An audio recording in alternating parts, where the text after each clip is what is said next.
kwa kijana anahitaji kufanikiwa, inabidi utengeneze imani. Tukizungumzia imani, hatuzungumzii kuhusiana na dini, bali tunazungumzia na ile hali ya kuamini kwamba unastahili kupata mafanikio. Unakuwa unajijengea spirit ndani yako kwamba mimi nitakuja kufanikiwa kwenye haya maisha. Jitamkie maneno positive. Ukiamka asubuhi sema kwamba nastahili kufanikiwa, ukilala sema kwamba nastahili kufanikiwa. Unapokuwa unazungumza, maana una create a spirit within you, jambo ambalo litafanya nature iweze kukusupport katika maono yako na uweze kufikia mafanikio.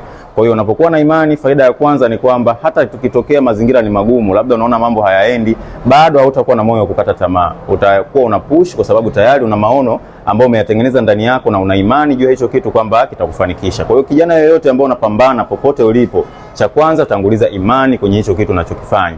Usitangulize maneno ya watu na wala usimsikilize mtu ambaye anakushauri kwenye kitu ambacho wewe umekiamini, kwa sababu mwisho wa siku utakuwa unaishi maisha ya mtu mwingine na sio maisha yako. Unapokuwa na imani thabiti na unapokuwa na yakini ndani yako kwamba ipo siku utafanikiwa, itakujengea hali ya kupambana na kuendelea kuwa na consistency even though utaona matokeo. Kwa sababu kwenye maisha yoyote, iwe biashara, iwe kipaji, iwe kitu gani, kuna ups and down. Lakini unapokuwa unatengeneza ile burning desire ndani yako, kawa na imani thabiti kwamba yes, nina uwezo wa kufanikiwa muda na wakati wowote, hata ikitokea umepitia magumu, bado hautaweza kukata tamaa. Tengeneza imani ndani yako, fanya kazi kwa mwendelezo, muombe Mungu, utakwenda kufanikiwa. Hakikisha unazingatia hayo 2026, utaona matokeo mazuri.